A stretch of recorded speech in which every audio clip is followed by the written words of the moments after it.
여러분, 저는 중국 취업한 것을 대단히 후회합니다. 제가 21개월 정도 중국 회사에서 일을 했는데 그 21개월의 시간이 너무 아깝고 후회됩니다. 저는 예전에 중국 유학생활 때의 즐거움 그리고 중국어 전공을 살려보고자 제가 자진해서 중국 지사를 희망하게 되었습니다. 자진해서 간 중국 지사인데 왜 후회하느냐? 이 점에 대해서 몇 가지 이유를 말씀드리도록 하겠습니다. 먼저 가장 큰 첫 번째 이유는 돈을 얼마 못 모았다는 겁니다. 제가 한국에서 1년 일하는 동안 2천만 원을 모았습니다. 그리고 중국 현지 법인에 취업하기 위해서 퇴직을 했는데 또 퇴직금이 300만 원을 나왔죠. 그럼 한 1년 동안 2,300만 원을 모은 셈입니다. 퇴직금을 제외하더라도 2천만 원을 모은 셈이죠. 그런데 중국 회사에서 21개월 동안 일하면서 얼마를 모았는지 아십니까? 달랑 1,200만 원을 모았습니다. 한 달에 57만 원 정도밖에 저축을 못한 셈이죠. 제가 자진해서 간 중국 지사를 편의상 1번 회사라고 하겠습니다. 이 1번 회사에서 받은 월급이 13,000위안 정도 됐고요. 그리고 집세 보조로 약 3,000위안을 받았습니다.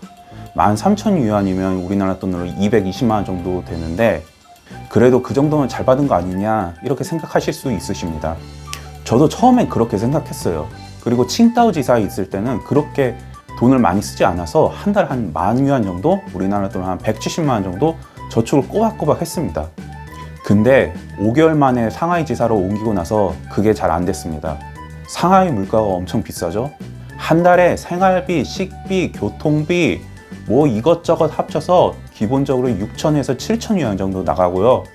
그리고 상하이에서는 4,000위안짜리 집에서 살았는데 보조받는 거가 3,000위안이니까 거기다 1,000위안을 더 더해서 그렇게 살았습니다. 한 달 생활비가 6,000에서 7,000위안 정도 됐는데 거기다가 플러스 알파 한 게 있는데 바로 술값입니다. 술값을 무지막지하게 썼습니다, 진짜. 아니, 네가 술 처먹고 돈 모은 건데 왜 불만 가지냐? 네가 돈 먹고 싶었으면 술 안 먹었으면 됐지. 이런 생각을 하시는 분들이 굉장히 많으실 거라 생각하는데요. 제가 보기엔 중국에서 일하려면 술은 패시브입니다. 중국에서 일하면 직장 스트레스 받지, 타지 스트레스 받지, 또 뭐 한국에 있는 부모님이나 친구들 생각나지, 미래에 대해 걱정되지, 뭐 이런 걸로 스트레스를 엄청나게 받았습니다. 그리고 자연스럽게 외로움을 극복하고자 상해에 있는 또래 친구들을 많이 사귀었는데 그 친구들을 만나면서 술을 많이 마셨습니다. 그렇게 스트레스를 풀었어요. 제가 상하이 한인촌 근처에서 살았는데 회사 끝나고 8시나 9시쯤 되면은 상하이 한인촌 술집을 걸어갑니다. 그러면 뭐 약속할 필요도 없이 제가 아는 친구가 꼭 앉아 있습니다. 그럼 그 친구와 함께 또 술을 마시게 되죠. 그게 한 달에 한 20일 정도, 그 정도 됐습니다. 진짜 이렇게 안 하면 미쳐서 돌아버릴 정도로 그렇게 힘들었습니다. 그리고 제가 또 영업직이다 보니까 모임을 굉장히 많이 나갔습니다. 그때마다 또 회비도 엄청 많이 냈고요. 제가 첫 번째 영상에서 말씀드렸다시피 저는 상하이에서 다른 한국 법인의 상하이 지사로 이직을 했습니다. 이 이직한 회사를 편의상 2번 회사라고 하겠습니다. 근데 웃긴 게 월급이 줄었어요. 월급이 한 3,000위안 정도 줄었습니다.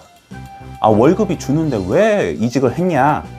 제가 2번 회사로 옮기기 전 들은 얘기가 2번 회사는 뭐 수당 같은 걸 잘 챙겨준다. 야근 수당도 챙겨주고 주말 수당도 챙겨준다. 그리고 뭐 특근 외식비도 나오고 택시비, 그 다음에 출장비도 많이 나온다. 그렇기 때문에 이전 회사랑 크게 차이가 없다. 이런 말을 들었습니다. 근데 웃긴 점은 제가 그 회사 6개월 다닐 동안 수당 한 푼 못 받았습니다.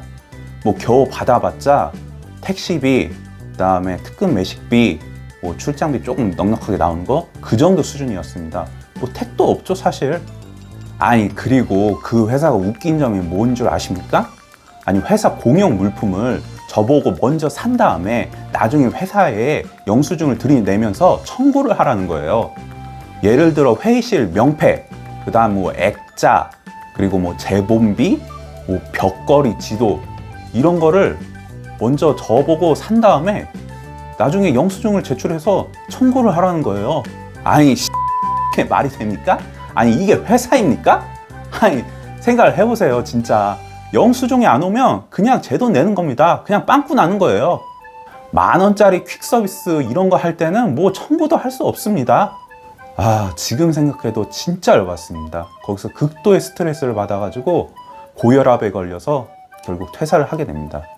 방금 말씀드렸던 성결제 말고도 제가 일본 회사에서 또 많이 손해본 게 있는데, 제가 일본 회사에서는 집값을 보조해 드린다고 했죠. 근데 제가 칭다오 지사에서 5개월 일하는 동안 그 보조금을 한 푼도 못 받았습니다. 왜냐고요? 저는 집값 월세 영수증을 매달 끊어가지고 회사에 제출하는지를 전혀 몰랐습니다. 아니, 우리나라에서 월세 낸다고 집주인이 영수증 끊어줍니까? 아니, 월세 계약서 가져오라길래 저는 그 계약서 보고 몇 달에 한 번씩 집값을 주는가 보다 이렇게 생각을 했습니다. 아니, 근데 그거를 5개월 뒤에 상하이 지사로 발령받고 나서 제가 그걸 알았던 겁니다. 아니, 뭐 영수증 떼자고 다시 칭다오로 비행기 타고 날아갈 수도 없고, 진짜 뭐 이런 거 물어볼 사람도 없고 알려주는 사람도 없고, 그러니까 이런 거 제대로 하나 못 챙기고 된통 당했던 겁니다. 제가 후회하는 것 중 가장 큰 이유인 돈 못 모은 것은 이쯤에서 그만두도록 하겠습니다. 더 하면 열받을 것 같아요. 그리고 제가 후회하는 이유 두 번째, 바로 중국 지사는 대기업이 없다. 곧 다 중소기업이다. 중국 경제가 안 좋으니까 중국 법인들도 다 위태위태한 겁니다. 일본 회사의 칭다오 지사는 여름에 냉방을 하지 않았습니다. 냉방할 돈이 없는 거예요. 그리고 회사 내에 식당을 만들어 놨는데 그 식당 운영할 돈이 없어가지고 매일 점심시간마다 왕복 30분 되는 그런 식당에 가가지고 밥을 먹고 돌아오곤 했습니다. 그리고 또 일본 회사의 상하이 지사는 인원이 얼마 없다 보니까 한 사람이서 온갖 잡다한 일을 다 했습니다. 주 업무인 영업을 비롯해서 무슨 물건 배송, 물건 수리, 그 다음에 신입사원 모집, 신입사원 서류평가, 면접, 거래처 관리, 공과금 납부, 재고 관리, 사무실 청소, 정수기 물통 떨어지면 물 갈아주고요. 아니, 뭐 이런 거를 혼자서 다 해야 됩니다. 영상 보고 계신 분들 중에서 많은 일 하면 정말 업무 능력이 많이 오르겠네? 라고 생각하실지도 모르는데, 이렇게 자잘자잘한 일들을 많이 하시면 전문성은 떨어지고 어느 것 하나 잘하는 게 없게 됩니다. 그리고 지사장 성격이 굉장히 괴팍해가지고 사무실에서 소리 지르는 건 기본이고, 욕하고 그 좁은 사무실에서 담배를 그렇게 피워댔습니다. 또 저를 부를 때면 항상 제 이름을 안 부르고 어이, 야! 이렇게 불렀고요. 제가 거기서 느낀 것은 정말 작은 규모의 회사는 안 되겠구나, 이런 걸 많이 느꼈습니다. 그 다음 간 이번 회사에서는 사람이 한 50명 정도 돼가지고 어이, 야! 이렇게 부르는 사람은 없었지만 너무나도 체계가 없고 주먹구구식으로 일을 많이 시킨다는 겁니다. A라는 물건이 안 팔린다. 그러면 야, 빨리 A라는 물건 잘 팔게 계획 잡아. B라는 물건이 어디에서 잘 팔린다. 야, 이거 B라는 물건 왜 잘 팔리는지 이유 분석해와. 뭐 이렇게 갑자기 뜬금없이 방향이나 방법도 안 알려주고 일을 지시하는 경우가 많고요. 아니, 또 언제는 대리점이 약 700개 정도 되는 그런 거래처가 있었는데 그 700개의 대리점 점주를 단체 채팅방에 초대를 하라는 겁니다. 소통을 잘하게 하려고. 그리고 또 계약서 500본을 저걸 다 프린터해서 제본을 해야 하라. 그리고 여기는 또 일본 회사랑 똑같이 잡다한 업무를 많이 한 거는 말할 필요도 없고요. 물건 배송하는 거, 물건 포장하는 거, 진짜 별거 다 했습니다. 여기는 또 힘들었던 게 한국 주재원이 많다 보니까 한국 본사의 간섭이 너무 심했습니다. 진짜 얼굴 한번 보지도 못한 본사 직원이 갑자기 저한테 국제전화로 전화를 겁니다. 그리고 빨리 일을 해라, 이런 식으로 일을 시키는 겁니다. 그러면 그때부터 또 제 일은 내팽겨치고 그 일부터 하기 시작하는 거예요. 진짜 이렇게 옛날 얘기 하니까 너무 빡치네요. 이거는 제가 나중에 굵직한 것들만 모아서 한번 영상으로 제작해 보도록 하겠습니다. 마지막으로는 한국에 대한 미래가 전혀 없다는 겁니다.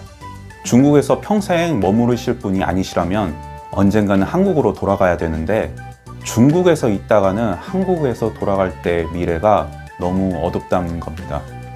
집도 없지, 차도 없지, 또 돈도 얼마 못 모았지. 그나마 한국에서 일하면 대출이라도 받아서 집도 사고 차도 사고 그럴 텐데 중국이라서 전혀 그런 것도 못 하고요. 또 나중에 국민연금 못 받지, 재테크 같은 것도 못 하지, 보험 하나 제대로 가입할 수 없지. 무엇보다도 부모님 생각이 굉장히 많이 났습니다.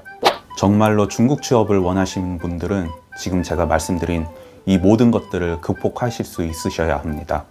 물론 이 중국 생활이 남들에겐 없기 때문에 저만의 무기가 된 거는 맞아요. 하지만 진짜 중국에서의 직장 생활이 너무 힘들었기 때문에 저는 중국에서 일한 것을 굉장히 후회합니다.